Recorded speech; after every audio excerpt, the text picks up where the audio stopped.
For those of you who don't know me, I am Josephita Harry with Pan American Zinc and the chair for ReMA's Trade Committee. I know that we just had A-Rod and everybody's super stoked and it was fantastic. Did we enjoy it? Did we love it? Yeah.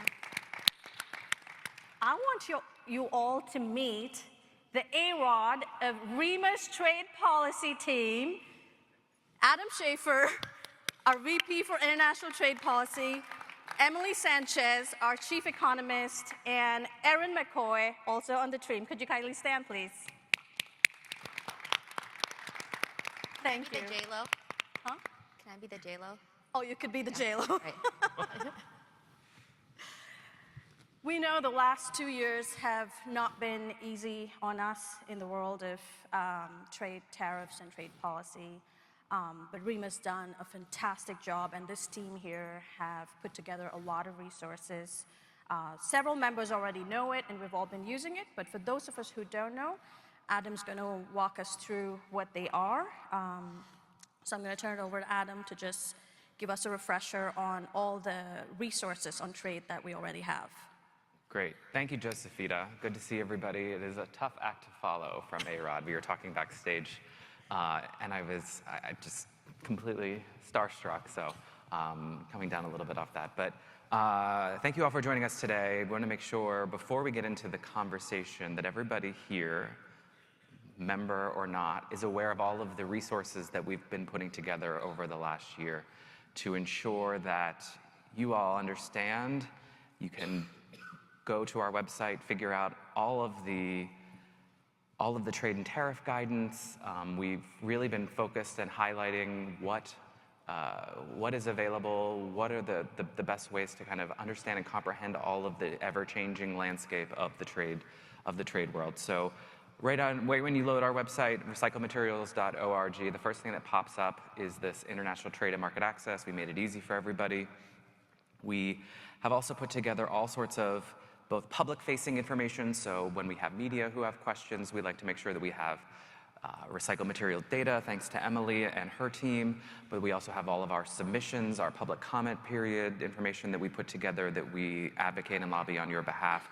That's all available on our website. And then we've also created this very special portal behind the paywall, essentially, for members only. And so we've put together, as part of that, we have all of our trade and tariff talk, our member-only discussions. So here's the schedule for that for the next couple of months. Make sure that you register if you have any questions about how that works, how that operates. Please feel free to let me know. But we also do have all of the past webinars that we've done you can see here. The February webinar, we did a special one after the Supreme Court decision back in January, dating all the way back. This is just a screenshot, so that goes all the way back. So if you have any questions, you can go back. You can look at the slides that we put out. You can look at the webinars, the recordings of the webinars. And then we also regularly update, and this is thanks to Erin sitting in the front row here. She's in charge of putting together all of our tariff guidance, our trade and tariff guidance. If you have any questions specifically about what tariffs apply for what products, or what does USMCA origination really mean, you can go to the resources that we have on our website. So just want to make sure everybody is aware of that. And if you're not a member, I know that there's a spot out there for the membership team, and they'll be happy to get you some more information about how you can access all of these very valuable resources for your companies. So quick pitch. Thank you, Adam. Now, we know a lot has happened in the last year, even since the last convention. It's just a little over a year since our president announced the Liberation Day, and we've seen a lot of new tariffs being imposed, a lot of new trade investigations, duty rollbacks, and all sorts of things that have happened in the past year. To set the stage here, if you were to characterize the past year for U.S. trade policy in one word, what would that be? The past year? Uncertain, for sure. It's been an uncertain landscape. I'd say I'm kind of torn between recalibration and redirection. Seen a lot of that. And what does the future look like leading to ReMA 2027?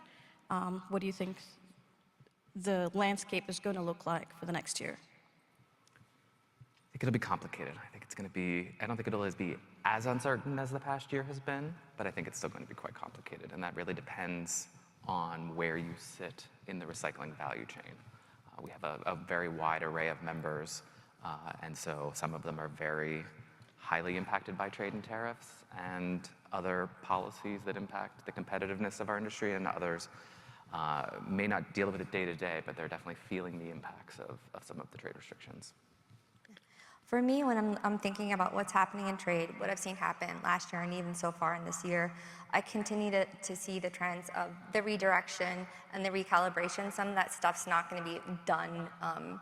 It's going to take its time across supply chains and things like that, a lot of reconfiguring. But I think we will start to see some kind of maybe some diversions of some stuff shaking out. So we've had enough time to either work with our margins or figure out what we're going to be doing to work with the tariffs that are in place or the incentives that are in place. Like I said, a lot of stuff in manufacturing, you can't just switch everything like a switch overnight. You need some time, and you also need some time to decide. Maybe you've been hesitating, maybe you've been delaying or holding off on something. You need some time to figure out what you're going to do there. And now I think a year later, there's as much as uncertainty absolutely characterized last year, and we're not done completely with that, maybe we're actually a little fatigued on it, I think we're going to start to see some stuff shake out this year and have some trends emerge. Thank you. As many of you know, Emily Sanchez, our chief economist for ReMA, has been with us for, it will be exactly a year and 2 days, is what I heard. So she does not come from this industry, and she has an outside perspective of our industry looking in.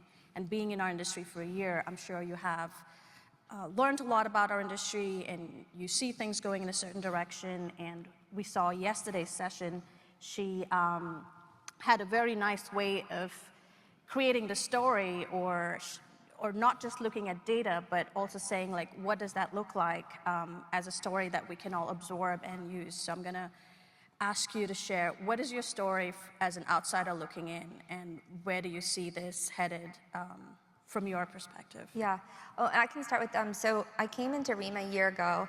I had about 25 years experience with chemical manufacturers, and understanding that industry compared to what I'm trying to do right now, it was so easy.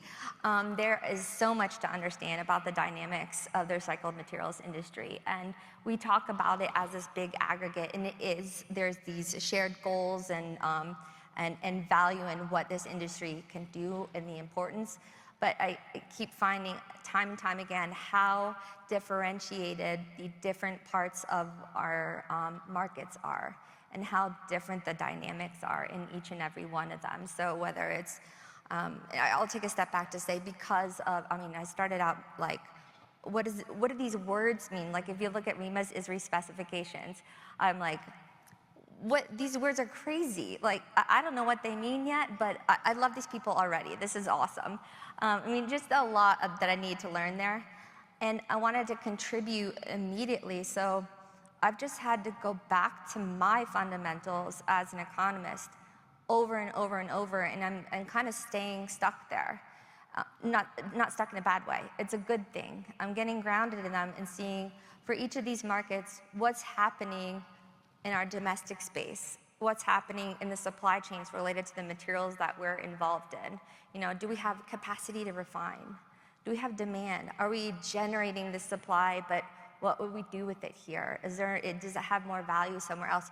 I've been looking at all of those things, and I've been thinking about the different policies, even just the ones that were already there, but the ones that have come out this past year or so since I've been with ReMA, and thought, like, how would this disrupt the status quo here? How might things be different? And then trying to figure out what's happening when I'm seeing the data come in.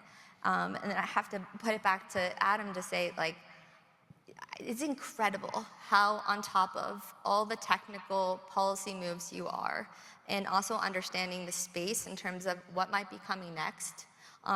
And so much in that trade policy space can have an impact, even if it ends up being just an announcement or something real. And it doesn't even cover a material someone cares about, but you're still worried about it, or someone downstream is, or someone in another country, like my stuff on the water. Do I have a massive tariff I need to pay next week? There's been so much confusion and uncertainty. So for me, the only way that I've gotten through this past awesome year is to get back to my own fundamentals, but then get back to like actual real information. What do these things mean? So there's some kind of combination there that's has helped me make sense of the recycled materials industry and the trade flows and disruptions to them, what's going on domestically. Very good. Thank you for sharing that. While I know many of us know this already, I can already see the first 2 rows, and I know most of you guys know, I can't see the people at the back. So if you want to continue to move forward, there are lots of empty chairs. You can come take a seat in the next few rows. At some point, we'll create some time towards the end for questions from the audience, so it'll be helpful if you all are seated closer to the mic in the front. We know that approximately 70% of the US recycled materials is consumed here domestically for the US manufacturing industry. So recyclers are in a very unique spot when looking through the lens of trade policy. On one hand, some of the largest industrial consumers, the US steel industry, for example, strongly supports the president's tariff policies, and a wide swath of our membership will benefit from that increased use of recycled steel in domestic steel mills. But on the other hand, a lot of the equipment components and machinery that are used in manufacturing and in the US recycling industry, and they're not produced domestically yet, or at least not all of it, not yet. So how is ReMA handling this, being in such a unique spot? I'm happy to go first. Yeah, it goes back to it's complicated answer, because I've been with ReMA now, actually today is my 3-year anniversary, so I think yours is your 1-year anniversary is in 2 days, but I got the notification this morning that I started exactly 3 years ago today. But before that, I was with the American Iron and Steel Institute for 12 years. So I've been around the industry a little bit of time, and I've been in trade policy essentially my entire career. And until President Trump came into office, trade policy has always been something that's been very small and nuanced and very technical and very on the margins. But now it's obviously, I'm sitting in the spotlight here on the main stage. So usually we'd be in some little small workshop talking about some of the intricacies of trade policy. But getting back to the actual question, yeah, our industry sits at a very unique spot. Everything matters in terms of the trade policy because our consumers benefit from any sort of revitalization and any sort of rebuilding of US manufacturing capacity. However, in order to do that, you do need some imports, some products, some components, some machinery, some goods that are not produced domestically. You need those in order to keep producing and making new things. So we've really been trying to advocate for a little bit more of a nuanced approach. We're not super pro-tariff on every item all the time. Everything you can think of, let's just tariff it all. But we're also not anti-tariff on virtually everything. We want to criticize and critique the administration, because there's this middle ground that we can all agree, I think, probably could have some sort of tariff relief for imported manufactured goods or machinery, things that our members, that recyclers need, that manufacturers need in order to run more effectively and efficiently and help promote the goals of the administration in rebuilding and revitalizing our manufacturing base. We would all benefit from that, but we do need there to be a little bit of nuance in how these policies are developed. If I could add to that, I just think absolutely, and again, as a newbie, there's nothing like going to a yard and seeing those parts and stuff that they need and seeing all that they're working on and knowing what they're creating and understanding how they cannot run without the stuff that they have that's, you know, keeping their operations going. And to my point I made earlier, much of manufacturing, not to mention a lot of it is already deeply embedded with relationships and investments and stuff like that. A lot of it's designed with efficiency and not something that you can really change overnight. It's not, manufacturing is incredibly, it involves so much knowledge and know-how. There are, like you're saying, there are things that we need to do, what we're doing to support our domestic industry and American manufacturing, that we're not going to have the specialization or whatever it is. We don't have this set up currently, and I don't see it coming sometime soon for some of these inputs that we need to do what we do. From the inputs or the import tariff, or imports in general, what does the import tariff landscape look like for recycled materials into the United States, and how are recyclers handling the ever-evolving changes? I think we've moved into a little bit of a stasis period. I think Emily can attest to some of the data, but most of the material inputs, most of the recycled materials that are being imported into the US are coming from Canada and Mexico. I think in 2024, something like 90% of these imports were coming from our North American partners. It took a few weeks at the beginning of last year when we weren't sure about coverage or what would apply in terms of origination under the US-Mexico-Canada trade agreement. But it's really been a year of I think, stability, because we saw the Supreme Court overturn the tariffs. However, the new tariffs that were immediately imposed also had the carve-out for North American goods. So in terms of specific recycled materials, we are, of course, bringing some in from countries that are subject to certain tariffs. I think it's about 10% right now based on Section 122. If you're bringing in from Europe, for example, or Brazil, or other countries that are outside of North America, there is a 10% tariff. We'll see, obviously, what happens with the next round of investigations, but there's not as much direct impact, I think, on some of those members that may be importing from Canada or Mexico. Do you have anything to add from a data standpoint? Well, I guess maybe on the subject of import tariffs and the different, I'm looking at, on one hand, you see that how some of the structure of the trade policy that we've seen over the past year is impacting our domestic situation, absolutely, creating stronger demand pulls in a lot of areas. Our materials are definitely, it of course depends on what position you're in things. But another thing that I'm looking at is also our downstream products and how are other products being impacted by the changes in trade policy and how these things are playing with each other. So far, it's, for example, autos and auto parts. Seeing how much downstream demand is impacted by the same types of trade policy and approach, and how U.S. recycled materials are doing in reaction to that. And again, I think we're going to have that shakeout year. We're going to start to see some divergence, but I think we're doing the dance pretty well so far. And yeah, I guess I just leave it at that in terms of what I'm looking at import-wise. Yeah. Thank you. It looks like ReMA members may not have experienced as many challenges as some of the other industries over the past year. But we're still seeing some indirect tariff costs, which are impacting specifically our equipment providers for the industry.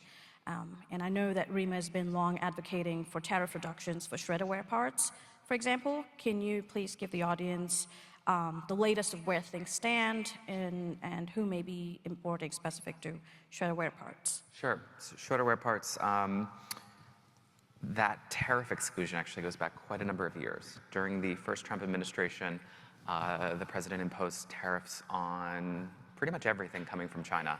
And that did include shredder wear parts, which had essentially, the production of those had shifted out of the US more than 2 decades ago for a variety of reasons. So there are basically no foundries in the US that are producing any sort of these products that are instrumental to the operations of US shredders and shredders, frankly, around the world. So before my time, ReMA had been advocating for a tariff exclusion, and between 9 months and 12 months, we would secure an extension of that exclusion. But beginning last year, once all of these other various tariff programs were starting to be implemented by the president, it became quite complicated in terms of how the duty was calculated, which tariff applied to which program, and so, or to which product. And so it ended up being something, shredder wear parts was this, in my mind, it was the product that I think most people could understand what it was, how it impacted our industry, and they could kind of track the progression of the duty rate as it applied to that, to get a general idea of the health of the tariffs and how they were impacting our industry. So the issue with shredder wear parts, they had been subject to a tariff, a 25% tariff that we had received an exclusion for. Then they were added to the Section 232 steel derivatives tariffs, 25%, then 50% of the metal value, the value of the metal content contained in those, which for a lot of those products is like 100%, so you're paying a significant tariff on that. There were also China-specific tariffs to address emergency border concerns. So the rate has ranged, I think, as high as 90% over the last year. But with the overturning of the authority of the president to use the IEEPA tariffs, and also the revisions just, I think, 2 weeks ago to the derivatives tariffs process. I think right now, if you want to import some shredder wear parts, I think you're only going to be paying 15%. So we're down from as high as 90 to 15%. And that's through some advocacy on behalf of that we did on behalf of our members to try to lower the tariffs on certain products. The administration really thought that it was a very complex problem to calculate the metal value content, or the value of the metal content, the steel, and then the non-metallic content. There was no real guidance. It was very complicated. I know a lot of importers were really having problems figuring this out. So the administration did simplify the process about 2 weeks ago. They created these new buckets for certain goods. So for certain goods within Chapter 72, 73, 74, and 76, if they are basically 100% steel, 100% aluminum, 100% copper, those products will be subject to the full value, this 50% tariff on the full value of the product. They then created a new bucket, 25% for certain products, certain equipment, certain machinery. I don't have the list in front of me, but all that information can be found on the ReMA website behind our paywall for members only. And then they created this 15% bucket for certain goods that the administration really views as instrumental to helping reshape and revitalize American manufacturing. So they wanted to try to accelerate some of these investments, some of these, bringing new capacities online across the board. So shredder wear parts, I think, is in that category. There's some other, I believe, potentially material haulers, I think, were added to that list. And then there's a fourth bucket, which is any U.S. imported machinery good that is made 100% of U.S. melted steel or U.S. smelt and cast aluminum is subject to just a 10% duty. So it seems complicated, but I think the key here is that our advocacy can work. It does work. It takes a little bit of time to kind of work its way through the system, but I think the administration is really trying to make things a little bit simpler. They are really focused on, I think, affordability, and I think that this is one of the areas where if you can go in and meet with them and you're not very critical of the tariffs more broadly and striking at, putting out statements every time a new tariff is imposed, but going behind the scenes and working within the infrastructure, the Commerce Department and the U.S. Trade Representative's Office, and going to the White House and talking to them about how these tariffs will impact the goals of the administration to reshore manufacturing, that's when I think these conversations really matter. So. Thank you. Very long, roundabout way of getting to that answer. Can I ask you a question, Adam? Sure. That I wish I had to ask Adam what does Adam think? I'm wondering what you think about the timeline of the duration of these, the tariff policy that we have right now. And I know some of it's just maybe the 122 is like a placeholder, Yes. Extending your timeline a little bit.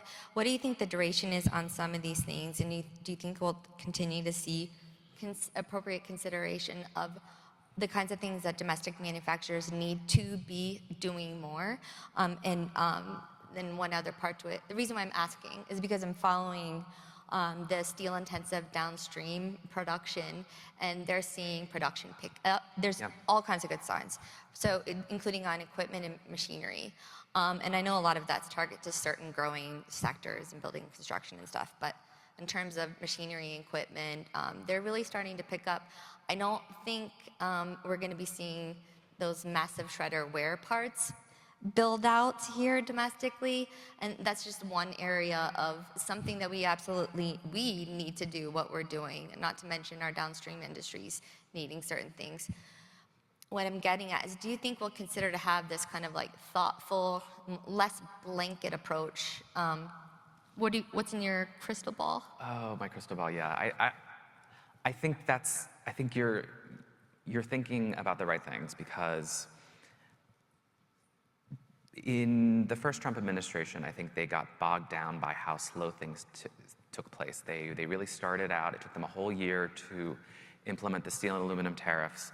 And then by the time they got around to doing that, they were also standing on the precipice of the midterm congressional elections.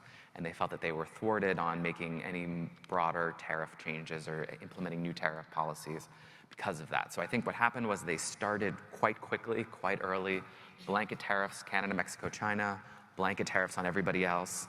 And then in the background, they've been working on all of these sectoral tariffs, the 232 tariffs. They're now working on the 301 tariffs, which we can talk about.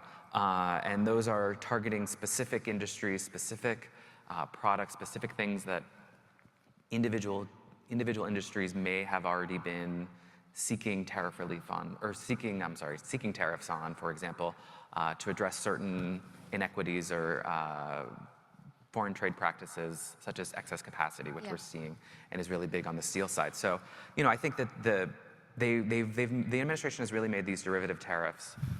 They've now created these buckets, and I think that they will have the ability to kind of move things around now that they have this new, more simplified process.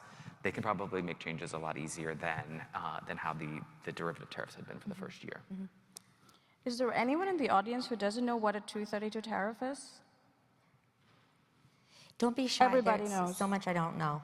Okay, then I can ask continue it for the you. conversation. We don't want it to go too... I do speak a lot of in-speak just because we've been doing this for so long. Okay, just making There's so sure much everyone's jargon. aware. If not, we can take a step back and go over the basics. Knowing where we stand today with all of these 232s and derivatives, what does our industry's advocacy strategy look like moving forward on these tariffs, for example? Sure. So I highlighted a little bit where I think that we don't want to be super public and crying wolf about a lot of the tariffs. I think that it's helpful and important to stand in this middle nuanced space where we do benefit, our industry does benefit from increases in manufacturing, but also we just need to make sure that they understand the potential impacts of the tariffs. So I think we've done a very good job of threading the needle and making, we don't make very big public pronouncements anytime a new tariff comes into place, and critique or criticize the administration.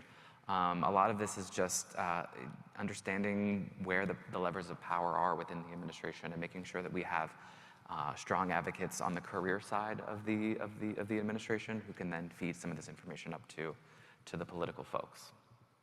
Thank you. On my end, I mean, what I'm trying to contribute is getting the information and data out there, and we can tell our story with it. Is research-backed, data-backed, and my job is to support Adam and Aaron in what they're doing and try to give you the information that tells the story like it's objective, it's data. So, and I want what ReMA wants. I'm so proud to be on that team. We want our industry to be strong and making the best decisions to keep themselves growing, finding value for their products. It's a really important industry and very incredibly dynamic. I don't want to use the word reactive. I'd rather say like nimble. They're able, players in the industry are able to navigate short-term challenges, longer term, and kind of see through it. And I think ReMA's job is to be there to back that up so that recyclers can maintain and grow the access they have to the markets that are best and for their business. And I want to add to that, when we look at what we're doing, of course, we're not always just everything that we're doing domestically has everything to do with our choices in terms of external markets, and it's all interconnected. But Adam, would you agree? I mean, the domestic market, that comes first just because, I mean, it's massive. We're doing so much right here. It's being used so intensively right here in the US. And then there's the external market too, which is a big part, but that's not the primary space where we're using and selling and generating our materials. Yeah, I don't think that we are an export at all costs. It's not our primary focus. It happens to be, it seems like it's our focus just because of where trade policy has been in recent months and years. But I think you can look at the data and you can see the declines in our exports of key products because they are being fulfilled and sent to domestic manufacturers that are demanding it. I think we just want to always make sure that we have that option, that relief valve for materials that either aren't consumed domestically or cannot be consumed domestically. We just want that to make sure we are advocating and have that as the option, and that there aren't certain groups or industries that may want to completely change the market and not allow us to send those materials. Yeah, I see our materials, I see the value in them. I don't want anything getting wasted. I want it to find its home. And that's awesome if it's here. It's awesome if we're building out here. And we are, that's wonderful. But sometimes in some markets, we like the capacity to do something with certain materials it's absent, it's underdeveloped, or we already have enough. Like there's so many different things that can affect a market on a short term, and then on a longer term too, there's big dynamics in terms of what different countries need and what different countries are able to supply. If you look at like the stock of materials that are being generated either commercially, industrially, or from end-of-life generation, that's going to be very different depending on which economy you're in. We're at a different stage. There are some other economies that are just ramping up their development. I look a lot at India and look at the trends like, sometimes I'm seeing the numbers first, like, why are we exporting all of this stuff to wherever? And then you go and you look at the dynamics there and you see why. And you see why that we're not using as much here. I just want to see recyclers have that valve or that agency to be making the best decision on getting those materials somewhere where they can find value.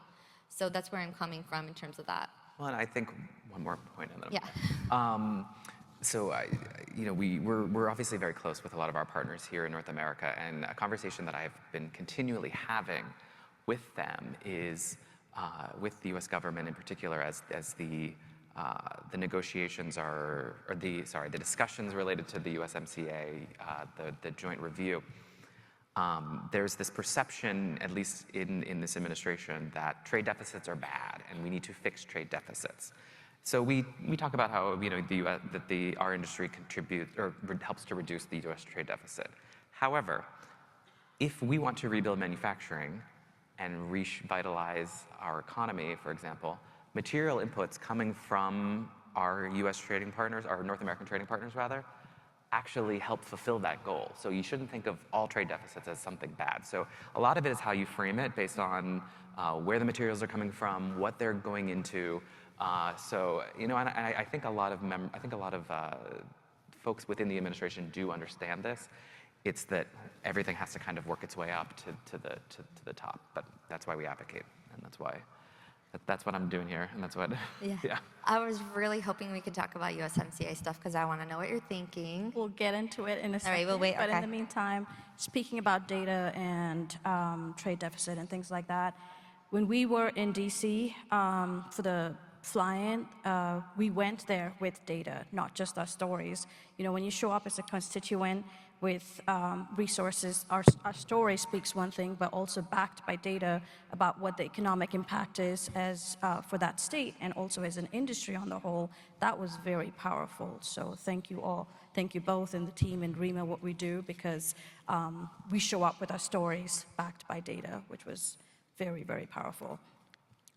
We'll still stay a little bit more on this topic before we move to USMCA, so we'll come back to that in a second.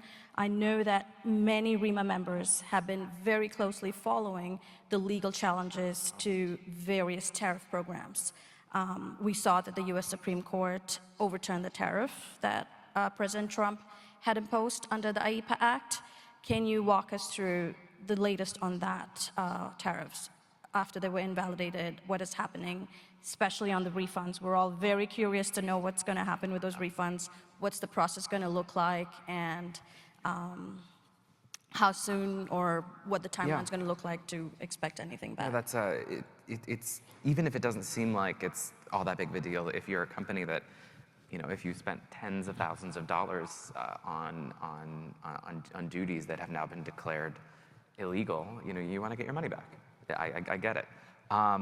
So the Supreme Court decision that came down in February, it impacted 2 of the tariff programs. So it impacted the tariffs on imports, emergency border, fentanyl tariffs, however you want to call them, related to Canada, Mexico, and China. And then it also impacted all of the reciprocal tariffs, the IEEPA tariffs that the president had declared, I think you mentioned, on Liberation Day, April 2nd last year.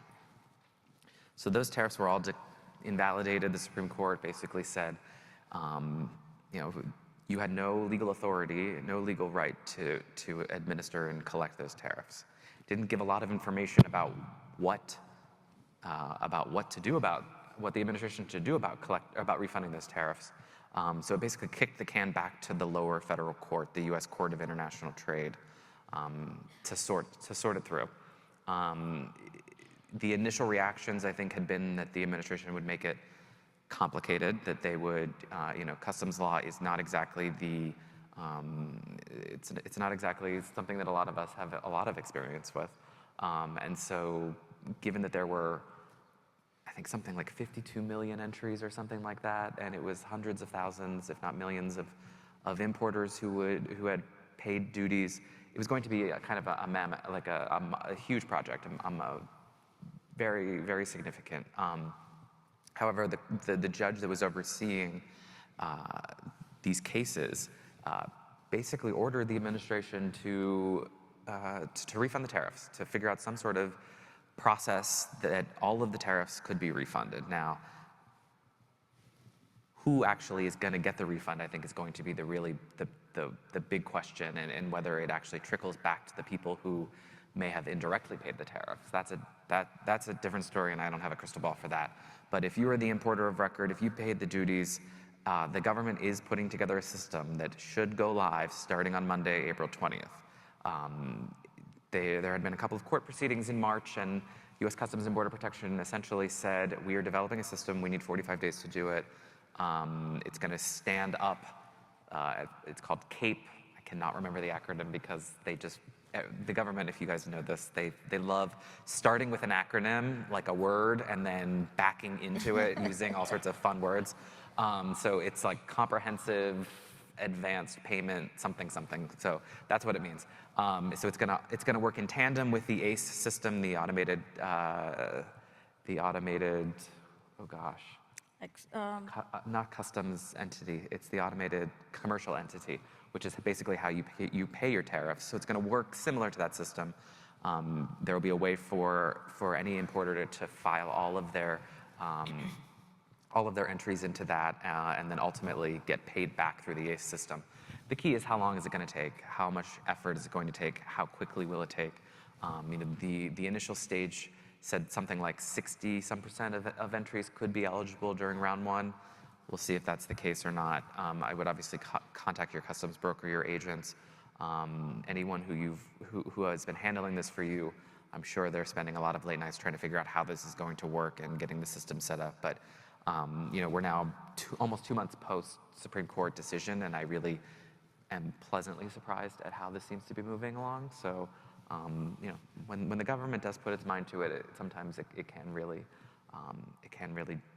do things well. I think Customs is a law enforcement agency. They're not a policy-making organization. So if the court tells them they need to refund the tariffs, they're going to refund the tariffs. With interest? With interest. Yep. And if there are any further updates between now and the 20th, member alerts go out before we can even reach home, as you. Yeah, are very so good with. we don't have a trade and tariff talk. This is the trade and tariff talk, actually. So we don't have one this month. You know, we'll need to do a little bit more research once it comes out, once they've kind of initiated it, once we've heard some challenges. You know, we really would encourage members who are going to be interacting with it directly to reach out to us, let us know, you know, is it easy, is it complicated, you know, are there lots of bugs in the system?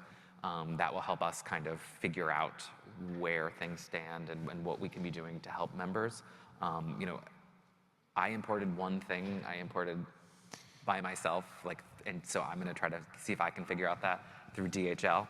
But other than that, like, I don't know how in the weeds we're going to be able to get it as an association, but you know, anything you are able to share and you would like to share, please feel free to share with us. Before we go into the USMCA and other export-related stuff, do anyone in the audience have any questions that you want to ask Adam or Emily? Sure.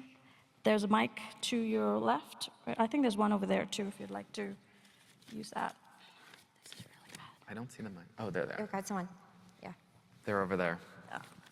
Hello, can you hear me? There's one in the Yep. Oh, there's one in the middle. Yeah, just a quick question on scrap.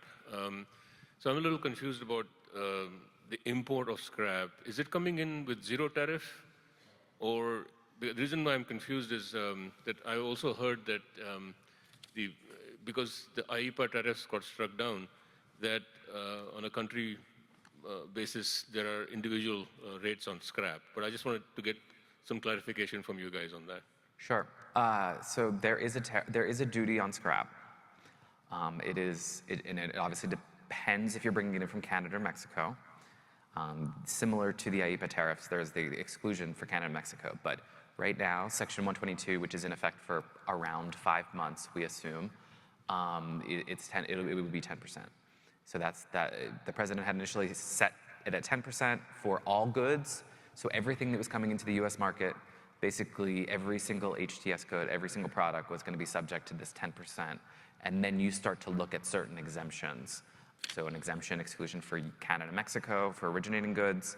You look at some certain products that may be paying a different duty, like Section 232. So, but scrap itself, unless it's come from Canada and Mexico, you're most likely going to be paying down. There are a couple of little nuances, like I think stainless steel scrap, for example, is on the Annex 2 list. I think nickel scrap might be on that. On the Annex 2, we have many. We have zinc, we have copper, we have brass, we have titanium, we have stainless steel, some nickel scraps. Everything, it's a huge list of, I don't know, several hundred HTS codes.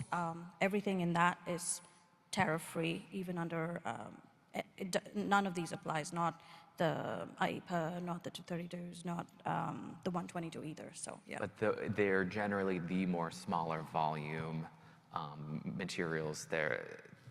So the steel scrap, aluminum scrap, recovered paper, plastic, the big volumes, those are going to still be subject to the 10%. It's going to be some very small nuanced products, some nuanced scrap products that were exempted under Annex 2. Does that answer your question? Yeah, so that means there is a 10% tariff on imported scrap for aluminum. For aluminum, yeah, 7602. Yeah. 10%, yeah. Right, thank you. Unless it's coming from Canada or Mexico, but yes. Good morning.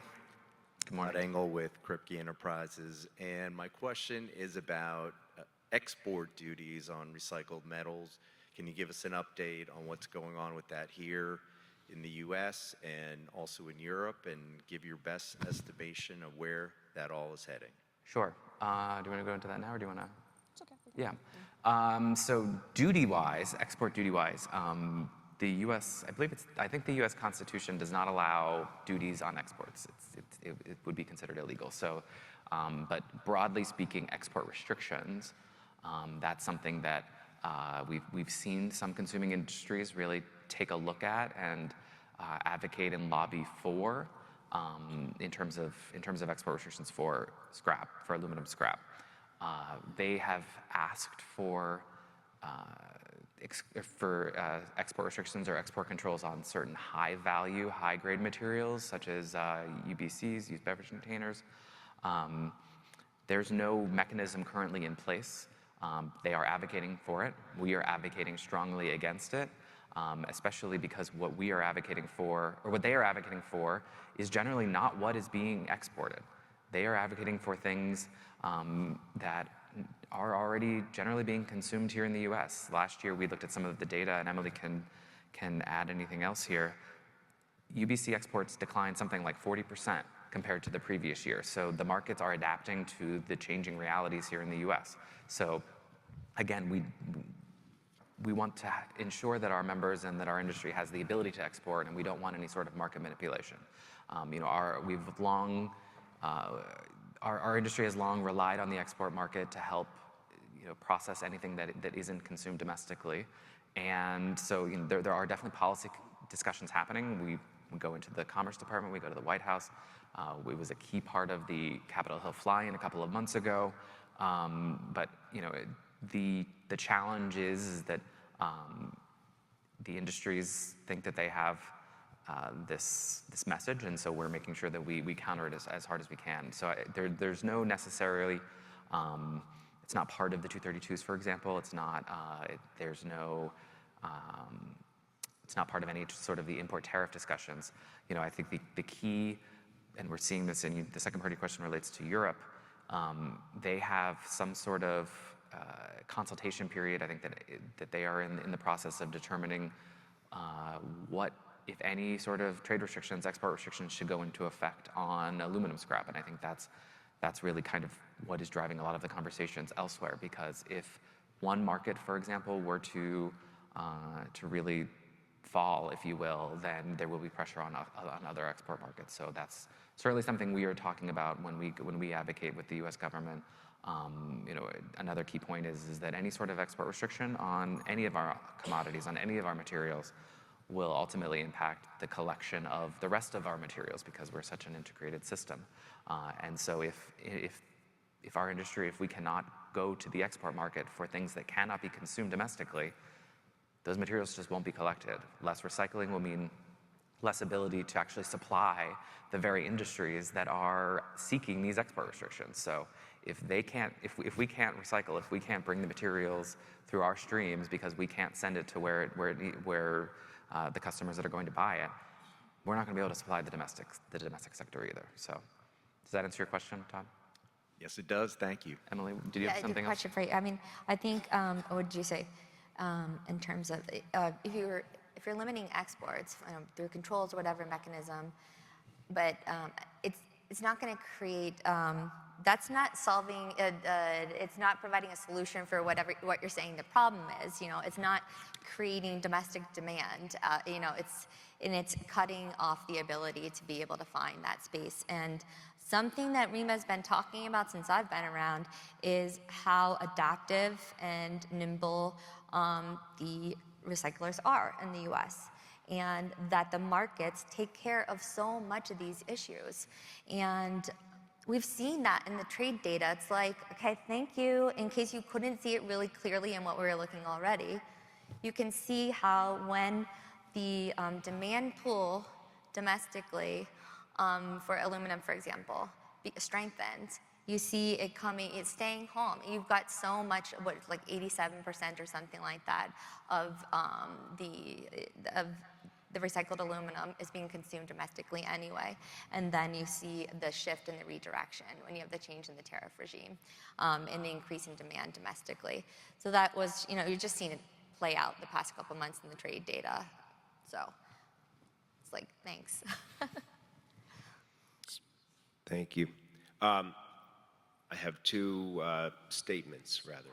I'm glad Todd asked the question about the export controls, and I don't think it's getting enough airtime. I think that what the Aluminum Association is pushing forward to the Commerce Department with these export controls is intensely damaging. I agree completely with what you said, Adam. I don't think they understand our business well enough to know that this is in the net probably not good for them. And I really think that if, we're all in this room because we obviously care about a lot of this stuff.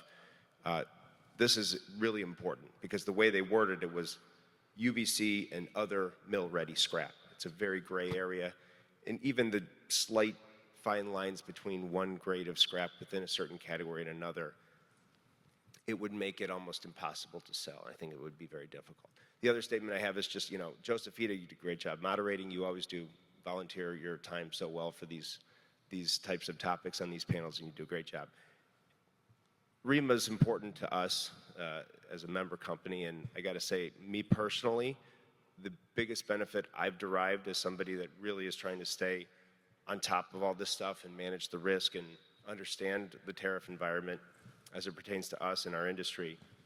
You know, the work that you do, that you two do, is one of the biggest benefits that I personally derive as a ReMA member. And you know, the quick responsiveness you have, you know, not all of us have the kind of information access or access to the people on Capitol Hill like you do. You do a fantastic job representing us, and I just wanted to say thank you for that and just make sure that everybody knows how big of a resource you guys are for us. Thank you. Thank you, Chad. Thank you. Yeah, just a quick comment. Anytime we go into any government agency or any government office, I think people don't necessarily understand how the system works. And when we explain it to them, they almost always come away thinking, wow, I did not realize that, and I did not realize the potential impact of any of these trade policies, trade restrictive policies, not just on the export side, but also on the import side. I think that so it's imperative for us to continue to go in, and I know that we've had some internal discussions in our various board meetings and making sure that our executives are coming to town, to DC. You guys are lobbying and advocating with your representatives back at home. It's an all of the above approach here. We're not going to solve some of these issues just by going to one meeting and talking to one person. We need to make sure we get to as many organizations and as many government agencies and offices as we possibly can. And so thank you for thanking me, but also we need to make sure that thanking you guys as well, because without you, we don't necessarily get that broad impact across the country. Can I add that? Sure. I think it's also, and it was a great experience going on the fly-in day, getting to be in there and see recyclers, talking to the representatives. There's often not an understanding about how the industry works. They don't understand the business, the operations. They don't understand the economics. They're often thinking about it like just recycling in the blue bin. I really think that that's a lot of it there. I think getting people out to your businesses and letting them see what you're doing and explaining to them, I think makes a huge difference to understand where you're coming from, and to understand also that many recyclers are dealing with many materials. They've got it's not one single little niche thing that they can just like redirect. They've got a lot going on. They have, maybe if they're traditionally an exporter, they have a lot going on there. It's not like a faucet, you know, it's not something you can just, a valve you can switch so easily. And so being able to try to explain it, and I don't think I'm doing a good job of it right now, but getting it down into like plain language about how we need the economics to work, and we need to allow recyclers to have that going on to be able to keep growing in the way that they are. In simple words, as a member company, when we went on the Hill advocating for our industry, we shared our story, we left the lead behind, but we also left two more things with people we engaged with: an impression that they didn't know, a perspective, and an invitation to come visit our facilities when they are in their states. So I would encourage everyone, when you are on the Hill next time, continue to leave an impression, share your stories, and also an invitation to visit your facilities, because that really shows them how we operate and the whole picture. That really makes a big difference. Alton? Yeah. So thank you, ReMA, for what you guys do. Really appreciate that. Good morning. Adam, I have a question for you. So I come from a company, ACJ, and apart from trading, there is another division. So recently, this is about tariffs. So last 2 years, we started importing the shredder wear parts from India. And a lot of our used scrap also goes back to India. So we have been charged 50% tariff, as you know, in Section 232. And now the problem lies in two things. Like you said, we could now come down to 15 for the shredder wear parts. The first thing is, how do we establish that when we are doing the custom clearing? Is there like a special HSN code that we would like to, put on the BL? And the second question would be, like we get the scrap to India. So I had tried to do this last few months. We talked to the forwarders, the people there, whatever we could, connect with. And because we were already bringing the used hammers to India, to the same foundry, and shipping it out from the same supplier to the same buyer. But still, we don't know how to establish that it's the American metal that we are recycling, because they said they want a mark on the piece that has to stay there. Once you melt, it's all gone. Yeah. So how do we establish that connection? And how do we bring the tariffs to 10%? There's a lot of work. The castings are doing well. So please enlighten me, Adam. Sure. So, it's definitely, now that they've created these multiple buckets, 50, 25, 15 now, and 10 if it's used of melted and poured steel from the US.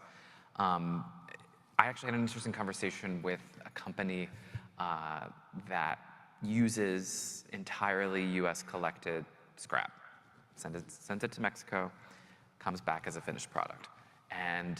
But they're paying the 50% tariff. They're paying the 50% because it's a finished steel product, rebar or something like that.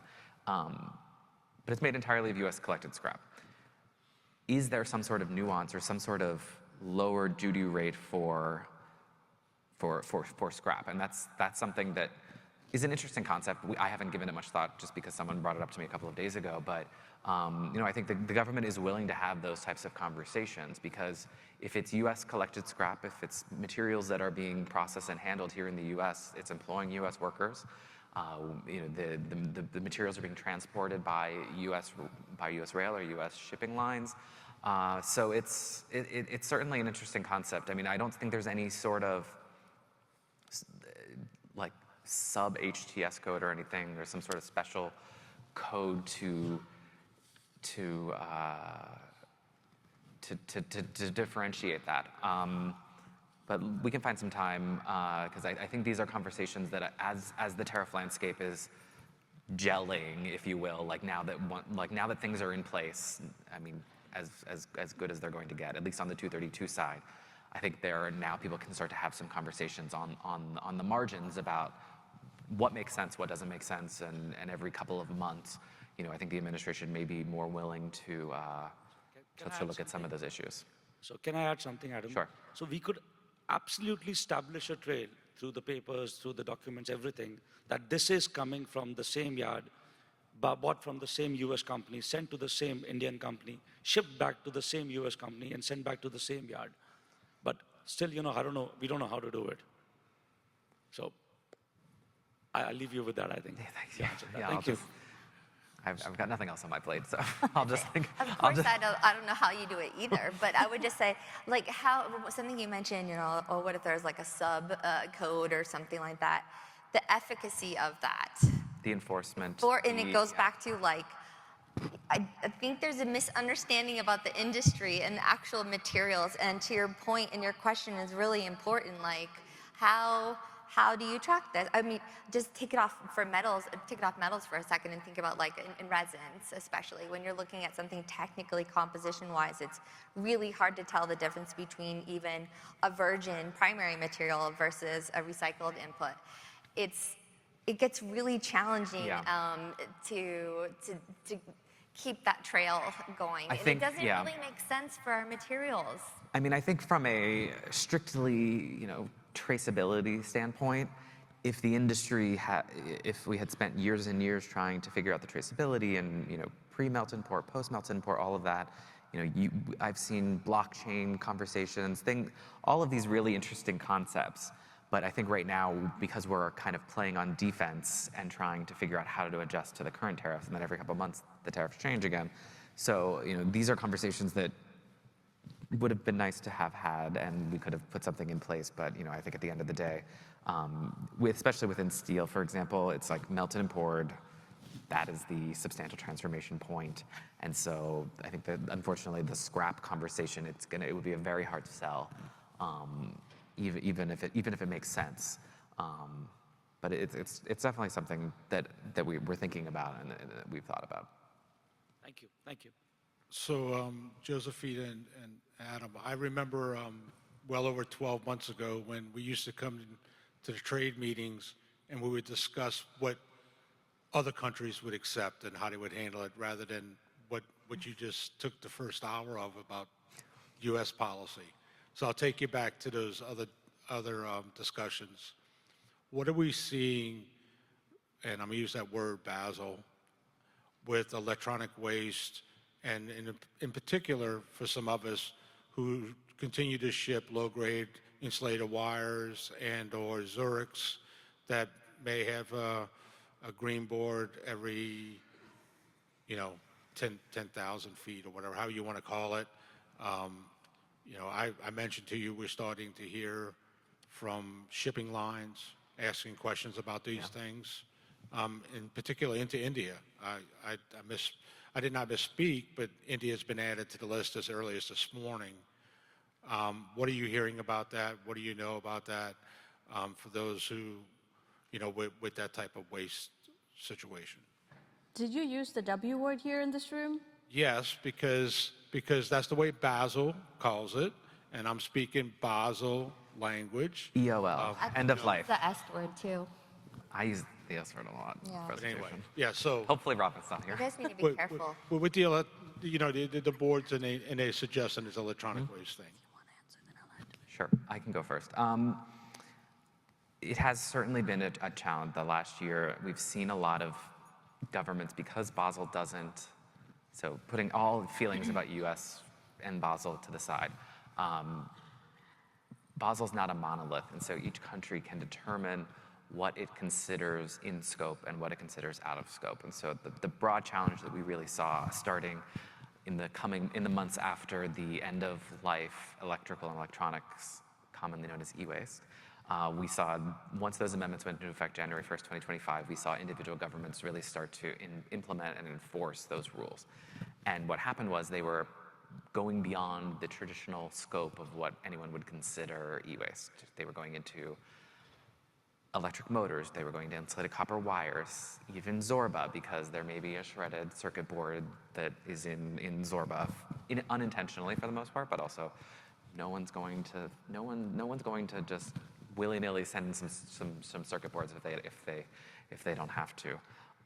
So because each government really is able to determine what's in, what's out, it's it ends up being a little bit of a whack-a-mole. And Thailand was the big example, I think, but we've seen some other countries who are looking at similar scopes. And so there have been discussions at the international level, at the Basel level, at the government level to try to figure out and scope out what should be considered e-waste and what should be part of these. They're putting together some guidance. There's a working group. ReMA's part of, the Bureau of International Recycling is part of. So what's in, what's out. But as with everything with Basel, it takes a while, and then it ultimately gets tricked up by individual country political decisions. So I think there was just a new Thailand government forming. So who knows, they may decide all of a sudden that they want to stop enforcing some of these very stringent laws and their stringent requirements. So this is all, as you mentioned, happening kind of in the background because we're in general trying to make sure that we prepare our members to address all of the main US trade challenges, the import challenges, the potential for export challenges. So we're busy. Josephita, do you want to add, or Sure. Emily? So we know one of the greatest things that ISRI or ReMA has developed is the specifications. And we know, we're the ones who created it, so we know what materials they are. And auto-shredded material that's coming from auto-shredded, which is primarily aluminum with traces of copper or zinc or ICW or a board or two, is called Zorba. We know that. Shredded electronics has a different name. That is ECM2 or EM2. It is not Zorba. We know that. But people on the other side that are enforcing or interpreting our materials are calling everything the same, whether it's coming from an auto shredder or if it's coming from shredding sole electronics. So there is a gap, or there is a misinterpretation, and because the Basel e-waste amendments allows every country to interpret how those materials, or allows them to determine what is considered e-waste and not, specific to Thailand and Malaysian governments, they interpret even the presence of one single circuit board as e-waste, while the entire load is non-ferrous materials or recycled materials. So there is a gap here. They need to be educated. They need to learn and adapt, or know the difference between Zorba and ECM2, the origin of the material, not only what's in it. And shipping lines, they don't know our materials. They just follow what they're told, or they come up with how they want to classify materials. Again, we are the industry that came up with the specifications. We are the ones who are processing those materials. We know what goes in, what comes out. So there's a lot of education and awareness that's needed with shipping lines and with destination governments, and I think ReMA is doing a great job in engaging these governments. Specific to Thailand, there was a change in the government, and there was the new cabinets being formed as of the last week or two. So I think we will need to re-engage with them again and educate them and tell them there is a misconception that if there is a circuit board, that there is a PCB chemical. But we also know that the US EPA since 1970s, there are no PCB chemicals in circuit boards, at least in cars. So it's just a misunderstanding or a misinterpretation, or not backed by data that our materials contain harmful chemicals like PCB. So there's a lot more work that we need to do. On the Indian end, the Indian government and MRII, I think in the Asia panel yesterday, Amar mentioned that India is not misinterpreting materials as e-waste. They know what Zorba is, because India is one of the few countries, destination countries for our materials, that's adapted our specifications. So their customs knows exactly what Zorba means or what Zurich means.